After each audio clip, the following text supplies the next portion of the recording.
ਦੋਸਤੋ ਹਰ ਪਾਸੇ ਤਬਾਈ ਲਾਈ ਖੜਾ। ਅੱਗੇ ਸੁੱਕੇ ਥਾਂ ਤੇ ਮੱਝਾਂ ਲੱਦ ਲਈ ਹਨ, ਲੇਕਿਨ ਐਤਕਾਂ ਖੋਬਾ ਇੱਧਰ ਪਾਣੀ ਚਾਂਦੀ ਰੋਸ਼ਨੀ ਦੇ ਨਾਲ ਤੁਹਾਨੂੰ ਨਜ਼ਰ ਆ ਰਿਹਾ ਹੈਗਾ। ਖੀਰ ਤਬਾਈ ਮਚੀ ਪਈ ਹੈ ਤੇ ਇੱਥੋਂ ਲੱਦ ਕੇ ਖੋਬੇ ਦੇ ਵਿੱਚੋਂ ਅੱਗੇ ਵੱਡੀ ਗੱਡੀ ਮੇਨ ਰੋਡ ਤੇ ਲਾਈ ਹੈ।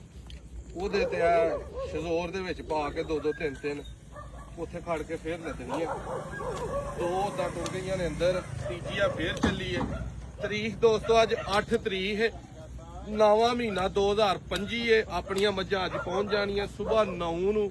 9 ਤਰੀਕ 9ਵਾਂ ਮਹੀਨਾ 2025। ਜਿਹੜੇ ਭਰਾਵਾਂ ਝੋਟੀਆਂ ਮੱਝਾਂ ਸੂਈਆਂ ਜਾਂ ਗੱਬਣਾ ਜਿਸ ਤਰ੍ਹਾਂ ਦੀਆਂ ਵੀ ਲੈਣੀਆਂ ਨੇ, ਸਵੇਰ ਆਪਾਂ ਸਾਰਾ ਦਿਨ ਡੇਰੇ ਤੇ ਹੋਵਾਂਗੇ। ਰਾਬਤਾ ਕਰਕੇ ਚੱਕਰ ਲਾ ਲੈਣਾ। ਨੰਬਰ 0329 72 71 181। ਉਧਰ ਮਾਰਦਰਾ ਲੈਟ ਇੱਥੋਂ ਲੋਡ ਹੋ ਕੇ ਤੇ ਮੇਨ ਰੋਡ ਤੇ ਜਾ ਕੇ ਤੇ ਫਿਰ ਗੱਡੀ ਪੂਰੀ ਹੋਣੀ ਹੈ, ਉਹ ਵੀ ਖੋਬੇ ਚ।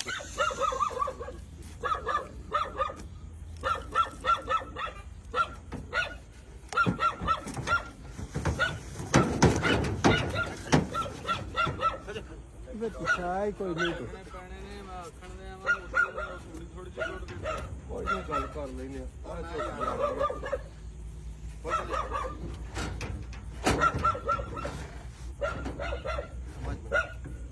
ਫਿਰ ਦਿਖਾਉਣ ਰਹੀ यार अगली नु ना सीधा कर लेंगे जरा। अगली नु एक बार हमारी बड़ी सी बेंच चल रही वजह से